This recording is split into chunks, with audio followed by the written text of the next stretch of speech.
არქიმანდრიტი ლაზარე აბაშიძე, სულის ფარულის ნეუნებანი, ჭყალებში მოშურნე ქრისტიანებს უნდა ეშინოდეთ თუ არა ჯოჯოხეთის. ქრისტიანი, რომელიც აირჩევს შინაგანი ცხოვრების არასწორ გზას, დაფუძნებულს არა ჭეშმარიტ სინანულზე, არამედ რაღაც ფარულ ამპარტავნებასა და სხვა ვნებებზე, ამის შემჩნევას ყოველთვის ვერ შეძლებს. ამ სენის ყველა ნიშანი შესაძლოა ისე ღრმად იყოს დამალული, რომ მისი გამოვლენა მხოლოდ გამოცდილმა მოძღვარმა მოახერხოს. აღსანიშნავია, რომ ასეთ შემთხვევაში ირგვლივ ყოფნი რაღაც ავადმყოფურს უფრო მალე შენიშნავენ ცდუნებულის ქცევაში, ვიდრე თავად ეს უკანასკნელი. ასე რომ, როდესაც გვამხელენ, საჭიროა ყოველთვის დავფიქრდეთ და მრავალგზის მივსადაგოთ ეს მხილება საკუთარ თავს. სრულიად შესაძლებელია, რომ იგი შემთხვევითი არ იყოს. რა ხშირად და რა ძალით ცდილობს მტერი ჩვენს მოტყუებას სულიერ ბრძოლაში. წმინდა მამები ამბობენ, რომ ბოროტის სულები ასეთ ხერხსაც მიმართავენ, აღარ იყენებენ ვნებათა აღმაგზნებელ თავიანთ იერარხს და თითქოს განაშორებიან კაცს. ამგვარად ყველა ბრძოლა წყდება და სულიერის ნეულებები შეუმჩნეველი ხდება. მაგრამ როდესაც კაცი მოდუნდება და თავს უსაფრთხოდ მიიჩნევს, სწორედ მაშინ ჩაასობს მტერი თავის მოწამლულ ისარს სულის ყველაზე მგრძნობიარე ნაწილში, სადაც აღანთებს ყველაზე მწველ, რომელიღაც მიმალულ, მაგრამ ახლად ძალისშეძენილ და დაკმაყოფილებას მოწყურებულ ვნებას. და საბრალო კაცი ვერ ახლებს ამ ბნელი ძალის უეცარ შემოტევას მის სულში და ადვილად ეცემა. ბოროტმა სულებმა სხვა მზაკრობაც იციან. მათ შეუძლიათ დიდი ხნით განეშორონ კაცს და დაუტოვონ კიდეც ერთი შეხედვით უაღრესად მაცხოვნებელი და მადლმოსილი სულიერი განწყობა. ქველი საქმეების, წმინდა მოღვაწეობის მიმართ თითქოს და მოშურნეობა, ლოცვის, მარხვის, მღვიძარებისკენ მხურვალე სწრაფვა, გულმოწყალების, ყველა სიყვარულის, ღატაკთა შემწეობისა და უბედურთა გადარჩენის გზნებარე სურვილი, მოთმინების ძალაც კი შეურაცხყოფისა და ლანძღვის დასათმენად. ასეთ კაცს უჩნდება სურვილი დამამცირებლად ისაუბროს თავის თავზე და აღასრულოს სინანულის ზოგიერთი ღვაწლი და ასე შემდეგ. ამ ყოველივეს არათუ ეწინააღმდეგებიან ეშმაკები, არამედ ისინი შეუმჩნევლად აღაგზნებენ და აქეზებენ კიდეც სულის ასეთ ძვრებსა და განწყობებს.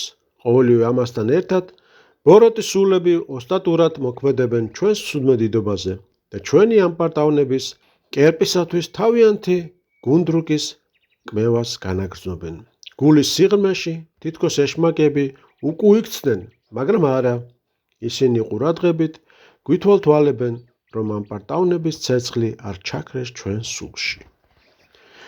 და აი კაცი გარეგნულად მშვენივრად ცხოვრობს, არის მოშურნე, მოგძალებული, გულწრფელი, მოწყალე, უპოვარი და თითქოს ყველაფერს წესისამებრ ასრულებს, ზოგჯერ დარდობს კიდეც თავის შეცოდებებზე, ხან ძალზე მტკივნეულადაც განიცდის თავის რომელიღაც უმნიშვნელო შეცდომას, სწურია სიწმინდა და სრულყოფილება, ითმენს შეურაცხყოფას, აღასრულებს მრავალ ერთი შეხედვით სრულიად ღირსეულ სათნოებას, მაგრამ ამასთან ერთად მისი გულის სიღრმეში კვლავ იკმევა ეშმაკისეული გუნდრუკი სხვა ღმერთის კერპი მეს მიმართ. და ყოველივე ღვაწლის აღსრულების შემდგომ უფრო მეტად რჩხოლავს თითეული ჭყალებში ქველი საქმის შემდეგ სულ უფრო კვებავს ჩვენს ამპარტავნებას. როგორ გავექცეთ ამ ბოროტებას? ამპარტავნების ეშმაკი ცდილობს ყოველი უგუნური თუნდაც გარეგნულად კეთილი ჩვენი წამოწყება თავის საკმაოდ გამოიყენოს. გამოუცდელ ქრისტიანს არ შეუძლია ყოველთვის კარგად გაარჩიოს, რას ეყრდნობა მოღვაწეობის დასაწყისში, რომელ სათავიდან იწყებს მისი სამოღვაწეო ხის ფესვები. სინამდვილეში ვინ ახალისებს და ვინ ითვისებს მისი შრომის ნაყოფს. საქმე ის არის, რომ მხოლოდ სახარებისეული მცნებები უნდა იყოს საფუძველი ჭეშმარიტი სიკეთის ჩვენში. იგი უნდა აღესრულებოდეს ღმრთისადმი შიშით, ან მორჩილებით, ან სიყვარულით ეს დამოკიდებულია ჩვენი ცხოვრების სულიერ სიმაღლეზე, მაგრამ არავითარ შემთხვევაში თავად მოღვაწეობის ან ბრჭყალებში სულიერების, ან სახარებისაგან დამოუკიდებელი, ბრჭყალებში სიკეთის, ბრჭყალებში ზნეობის, ან სიწმინდის, ან თუნდაც სრულყოფილებისა ბრჭყალებში და სხვა ზედაპირულად გაგებული ცნობილ სათნოებათა გამო. უნდა ვესწრებოდეთ, ვიმოქმედოთ ისე, რომ აღესრულოთ ღმრთის ნება, გქონდეს ერთი მიზანი, ღვთის სათნოყოფა. კაცი საერთოდ არ უნდა იყოს თავის მიერ ქმნილი სიკეთის იმედად, მას მართებს ნიადაგ იმეორებდეს უვარგისი მონავარ, ქმენ ის, რაც მევალებოდა. ლუკას სახარების მე-7 მუხლი და ქმენ დუნეთ და უდებებით. ღვთისმცნებები იმდენად ამოუწირავად ღრმა, რომ მათი ბოლომდე აღსრულება ჩვენგანს არავის ძალუც და რაც მეტად შეცდება კაცი მათ აღსრულებას, მით ნათლად ინახავს საკუთარ უძლურებას, არასრულყოფილებას, ცოდვით დაზიანებასა და ღვთისაგან დაშორებას. ამ შეგნებით მას ეზღარ რჩება უსასრულო დამდაბლეს საკუთარი თავი გაკიცხოს, მანამდე სანამ პავლე მოციქულივით არ იტყვის, ცოდვილთაგან პირველი მე ვარ. 1 ტიმოთეს 1:15 მუხლი. მას საკუთარ თავში ვერაფერი ღირსეულის მხედველს იზღარ რჩება, რომ საღვთო მოწყალების იმედად იყოს. მაგრამ ასე არ ხდება იმ შემთხვევაში, როცა კაცი საკუთარ საქმეთა საზომად იღებს არა ღვთისმცნებათა სიღრმეს, არამედ კაცობრივი შეზღუდულობით გაგებულ სათნოებას და ამ გზით ადგენს მათ საფასურს, განსაზღვრავს წონასა და მნიშვნელობას. სწორედ მაშინ იბადება ავადმყოფური მოშურნეობა, უნუგეშო მწუხარება უმცირეს შეცდომაზეც კი და ამის მიზეზია საკუთარი სიმდიდრიდან რაიმეს დაკარგვის შიში. საკუთარი შრომის ესოდენ მოიმედე კაცს თავი გონია მდიდარი, რომელიც ბეჯითად აგროვებს და იმრავლებს ქონებას, ყოველი თავის ნაღვაწ, თუნდაც უმცირეს კეთილ საქმეს და მაშინვე წონას და ინახავს თავის საცავში. და ეს ნაცვლად იმისა, რომ აღასრულოს მცნება სიგლახაკისა, თავი სრულიად გლახაკად აღიაროს. ასეთი თვითკმაყოფილებით მოღვაწეობას, რასაკვირველია, არ გააჩნია სიღრმე, რაც ღვთისათვის ჭეშმარიტად მიძღვნილ საქმეს მოეთხოვება. ასეთი მოღვაწეობა გავს მიწის ზედა ფენაში ჩარგულ ნერგებს, რომლებიც ჭეშმარიტი სარწმუნოების სიღრმეში კი არ არიან ფესვგადგმული, არამედ მიწის ზედაპირზე გართხმულან და იქიდან იწოვენ სხვადასხვა ნებათა უწმინდურებას. ამრიგად, რომ გავიგოთ, რას ეფუძნება ასეთი მოღვაწეობა, უნდა შევხედოთ არა მის გარეგან მხარეს, არამედ შინაგან თვითშეფასებას. გულის სიღრმეში ნამდვილად აღიარებს თუ არა კაცი თავის ცოდვილად, უძლურად, უღირსად, თუ მხოლოდ სიტყვებით, გონებითა და ზედაპირული გზნობებით. გულის სიღრმეში წუხს და მიიჩნევს თავს უბადრუკად, თუ მძლეველივით ზეიმობს და სიხარულით აღიარებს საკუთარ დიდ მნიშვნელობასა და ღვთისათვის სათნოყოფას. ეს კარგად ჩანს იქიდან, მიიჩნევს თუ არა ასეთი კაცი თავს წარწმედის ჯოჯოხეთის ტანჯვის ღირსად. აცნობიერებს თუ არა, რომ ემუქრება სასჯელის და მარადიულ ჯოჯოხეთში წასვლის რეალური საფრთხე, რომ შეიძლება ცხონდეს მხოლოდ ღვთის წყალობით და არა თავის სათნოებებით, რომ მას სჭირდება ბევრი ილოცონ მისთვის, ხოლო პირადი საქმენი და ლოცვანი არასაკმარისია ცხონებისათვის. თუ ასეთი ბრჭყალებში მოშურნე ქრისტიანი, რომელიც საკუთარ თავს ცოდვილს უწოდებს, მაინც საკმაოდ მტკიცედ არის დარწმუნებული, რომ არასოდეს მოხდება ჯოჯოხეთის ჯურღმულებში, რადგან ამდენი სიკეთე აქვს გაკეთებული. მაშინ ვაი გულისა ასეთ განწყობას, ეს უბედურებაა. სულ სხვა წმინდა მამათა მაგალითი, მათ ამკვეხნად უკვე მიაღწიეს ანგელოზთა მდგომარეობას, შევეძლოთ საოცარი სასწაულების აღსრულება, ჰქონდათ წინასწარმეტყველების ნიჭი, ღვთისგან ჰქონდათ ხილვები და გამოცხადებები, ხოლო სიკვდილის წინ უნუგეშოდ დასტიროდნენ თავს და გულწრფელად მიაჩნდათ, რომ ჯოჯოხეთში დაისჯებოდნენ. როდესაც წმინდა აბა აღათონის აღსასრულის ჟამი დადგა, ძმებმა მის სახეზე შიში შენიშნეს და უთხრეს: მამაო, ნუ თუ შენც გეშინია. მან მიუგო: მართალია, მთელი ძალით ვცდილობდი ღვთისმცნებათა აღსრულებას, მაგრამ მე კაცი ვარ და არ ვიცი სათნოა თუ არა ჩემი საქმენი ღვთისათვის. ძმებმა კითხეს: ნუ თუ არ ხარ დარწმუნებული, რომ შენი საქმენი ღვთისათვის სათნოა? ბერის პასუხი ასეთი იყო: შეუძლებელია ვირწმუნოს მანამდე, ვიდრე ღვთის წინაშე არ წარვდგები, რადგან სხვა არის სამჟარო ღვთისა და სხვა არის სამჟარო კაცთა. როდესაც აბა არსენის ამა სოფლისგან განსვლის ჟამი მოახლოვდა, მასთან მყოფმა ძმებმა იგი მტირალი ნახეს და კითხეს: მამაო, ნუ თუ შენც გეშინია. მან მიუგო: მეშინია. შიში, რასაც ამჟამად განვიცდი, მუდამ თან მდევდა იმ დროიდან, რაც მონაზონი გავხდი. პიმენ დიდი თავის ძმობას ეუბნებოდა: გარწმუნებთ, სადაც ჩააგდებენ სატანას, იქ ჩამაგდებენ მეც. მრავალი წელი მისდევდა მაღალ მოღვაწეობას ბერი სილვან ათონელი და ეშმაკებთან ბევრი მტანჯველი ბრძოლა დაითმინა. მაგალითად, ერთხელ ღამით ლოცვის დროს ბერს ბოროტის სულები აჭირვებდნენ და ლოცვის საშუალებას არ აძლევდნენ. მან მწუხარებათა და გულის ტკივილით შეღაღადა უფალს. ესწავლებინა, როგორ ელოცა და რა ეღონა, რომ ეშმაკებს მისთვის ხელი არ შეეშალათ. პასუხად სულში ჩაესმა: ამ პარტავანი მუდამ ასე იტანჯებიან ეშმაკთაგან. უფალო, განაგზავნა ბერი, მასწავლე, რა ვქნა ჩემი სულის დასამდაბლებლად, და ისევ მის გულში გაისმა ღვთის პასუხი: გონებით ჯოჯოხეთში იყავ და სასოს ნუს წარიგვეთ. ამის შემდეგ ბერი სილვან მიხვდა, რომ მთელი ღვაწლი უნდა მიმართოს სიმდაბლის მოსახვეჭად. იმ დღიდან მისი საყვარელი საგალობელი, როგორც თავად ამბობდა, გახდა: მალე მოვკვდები და უბედური სული ჩემი ვიწრო შავბნელ ჯოჯოხეთში ჩავა. იქ ჭვარტლიან ალში მარტო დავიტანჯები და უფლისათვის ვიგლოვ. სათხარ ნათელო სულისა ჩემისა, რად მიმატოვე, უშენოდ ვერ ვიცოცხლებ. ივანე-კიბეს აღწერელი მოგვითხრობს, რომ ერთი მოღვაწე მონაზონი სიკვდილზე ფიქრით ხშირად განკვირვებაში მოდიოდა და მასთან მყოფ ძმებს იგი გრძნობა წართმეულთა თუ ბნედაცემულთა მსგავსად თითქმის უსულო მიჰყავდათ. იმ აზრის განსამტკიცებლად, რომ სინანული და შემოსრულება უნდა მარაჯამ თან გვდევდეს, იმავე მამას მოყავს ასეთი შემაწუნებელი ამბავი. იმ ადგილში ცხოვრობდა ვინმე სტეფანე, რომელსაც იზიდავდა მეუდაბნოება და დაყუდება.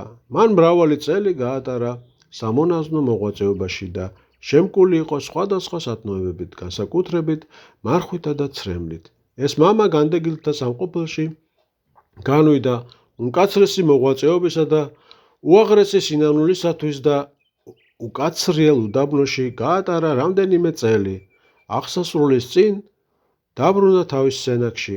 სიკვდილამდე ერთი დღით ადრე იგი აღტაცებული იქნა გონებით. თვალგახელილი ხან თავისი სარეცლის მარჯვენა მხარეს იხედებოდა, ხან მარცხნივ. თითქოს ვინმესგან განისჯებოდა და ზოგჯერ ყველას გასაგონად ვიღაცას ელაპარაკებოდა. დიახ, ეს სიმართლეა, მაგრამ ამისთვის ვიმარხულე ამდენი და ამდენი წელი. ან არ ცრუობთ, ეს არ ჩამიდენია. მერე კვლავ გაიმეორებდა: ჭეშმარიტად, ასეა, მაგრამ ამისთვის ვტიროდი და ძმებს ვემსახურებოდი. ზოგჯერ კი უარობდა: არა ცილს მწამებთ, ან ეთანხმებოდა: ეს მართლაც ასეა. არ ვიცი ამაზე რა გიპასუხოთ, მაგრამ ღმერთი მოწყალია. წმინდა იოანე აღნიშნავს, რომ ჭეშმარიტად საშინელი და შემაწუნებელი იყო ამ უხილავი და უწყალო განკითხვის თვალის დევნება. ყველაზე შემზარავი კი ის იყო, რომ მას აბრალებდნენ იმას, რაც არ ჩაუდენია. საოცარია, დაყუდებული განდეგილი თავის ზოგიერთ შეწოდებაზე ამბობდა: არ ვიცი რა გიპასუხოთ ამაზე. მიუხედავად იმისა, რომ მან თითქმის 40 წელი დახო მონაზვნად და ჰქონდა ცრემლთა ნიჭი. ვაიმე, ვაიმე, სად იყო მაშინ ეზეკიელ წინასწარმეტყველის სიტყვა, რომ გამკითხველისთვის მიემართა: რაშიც გიხილავ, იმის მიხედვით განგიკითხავ, თქვა უფალმა. ეზეკიელის 33:13-16. მან კი ისეთი ვერაფერი თქვა, რატომ? დიდება მხოლოდ მას, რომელმან ყოველივე უწყის. ზოგნი ამბობდნენ, რომ ის ლეოპარდს ხელით აჭმევდა უდაბნოში. ასეთი განკითხვის დროს განეშორა მისი სული სხეულს და უცნობი დარჩა, რა იყო ამ სამსჯავროს საბოლოო განჩინება, რა განაჩენი იქნა გამოტანილი. მამანი განმოქცევენ ასეთ ამბავსაც, ერთი წინასწარმცნობელი მამა მაშინ მივიდა ერთ-ერთ ქალაქში, როდესაც იქ სიკვდილის პირას იყო ყველასაგან მიტოვებული მონაზონი. ქალაქის მთელ მოსახლეობას იგი წმინდა ბერად მიაჩნდა და ფრიად განადიდებდა კიდეც მას. დასტიროდნენ მის მიახლოებულ სიკვდილს, წუხდნენ დიდ დანაკარგზე. ბევრს ჰქონდა მისი ლოცვებით ყოველგვარი განსაცდელისაგან განთავისუფლების იმედი. მწირმა წინასწარმეტყველებმა მონაზონმა, რომელიც ესწრებოდა ამ ამბავს, იხილა საშინელი რამ. გამოჩნდნენ ზერდამომცემი ეთიოპიელები სამკაფებით და მაშინვე ზეციდან მოესმა ხმა. არ მოусმინოთ, რადგან ის 1 საათითაც არ მაძლევდა საშუალებას, რომ მასში განმესვენა. და ამ ეთიოპიელებმა მოვოკვდავეს სული სამკაპებით განგმირეს, აღმოიტაცეს იგი და თავისთან წაიყვანეს. პეტრე დამასკელი მერვე საუკუნის წმინდა მამა ამ შემთხვევას ასე განმარტავს. ეს მოხდა მხოლოდ მონაზონის ზვაობის გამო, რადგან სხვა ცოდვები რომ ქონოდა, ადამიანებს ვერ დაუმალავდა, მით უფრო რომ ყოველ საათს სცოდავდა. ერთადერთ ამპარტავნებას ძალოთ სულის სიღრმეში შეფარულობით შეუმჩნეველი დარჩეს ყველასაგან და იმისგანაც, ვისაც იგი ახასიათებს, სანამ ეს უკანასკნელი არ ჩავარდება განსაცდელში, რითაც მისი სული მხილებული იქნება და მიხვდება საკუთარ უძლურებასა და უგუნურებას. სულიწმინდამ ამიტომ ვერ განისვენა 1 საათიც კი ამ საცუდავ სულში, რომ მას მუდამ ჰქონდა ამპარტავნების გულისიტყვა და ხარობდა იმით, როგორც კეთილი საქმით, ამიტომაც მოიცვა ბნელმა დემონთა მსგავსად ეს სული. ეს კაცი ვერ ხედავდა თავის თავში შემწოდებელს და შესაძლოა მხოლოდ ერთ ვნებას კვებავდა სხვა ვნებათა მაგიერ, მაგრამ დემონებისთვის საკმარისი აღმოჩნდა ეს ერთი, რადგან მან დანარჩენ მანკიერებათა ადგილი შეავსო. იქვე წმინდა პეტრე დამასკელი წერს, ვერავინ მიიღებს სარგებელს სათნოებათაგან, თუნდაც ზეცად ცხოვრობდეს, თუ ამპარტავანია. ამპარტავნების გამო დაეცნენ ეშმაკი, ადამი და სხვა მრავალი, ამიტომ არავინ უნდა უკუაგდოს შიში, სანამ მიაღწევს სრულყოფილი სიყვარულის ნავსაყუდელს და არ აღმოჩნდება ამასოფლის და სხეულის მიღმა. როდესაც აბა მაკარი დიდი მოვიდა ნიტრიის მთის სკიტეში, მასთან უამრავმა ძმამ მოიყარა თავი, ბერებმა სთხოვეს, ძმობის დასამოძღვრად სიტყვა ეთქვა. მას კი ცრემლი მოერია და უთხრა, ძმანო, და თქვენმა თვალებმა ცრემლი ღვარონ, სანამ გახვიდოდეთ საიქიოში, სადაც ჩვენი ცრემლები ჩვენსავე სხეულებს დაწვავს. ძმები ატირდნენ, პირქუ დაემხნენ და სთხოვეს, მამაო, ილოცე ჩვენთვის. ამჟამად მიწერი ცხოვრების დროს გონებით ხშირად ჩადი ჯოჯოხეთში, რათა სამარადისოდ არ მოხვდე იქ სულითა და სხეულით. გვასწავლის წმინდა ტიხონ სადონელი. წმინდა მამებისთვის მაცხოვნებელი და უსაფრთხო არის მხოლოდ გზა თვითგანკითხვისა, თავისადმი უნდობლობისა და საკუთარი თავის ყველაზე დიდ ცოდვილად და ყოველგვარი ტანჯვის ღირსად მიჩნევისა. თუ სულიერი ცხოვრების სწორ გზას აირჩევ, შეუძლებელია არ გავლო იგი საკუთარი სულის ცხონების გამო შიშითა და წერწოლით. ყველა ვინც ცხონდა, ამ გზით ვიდოდა.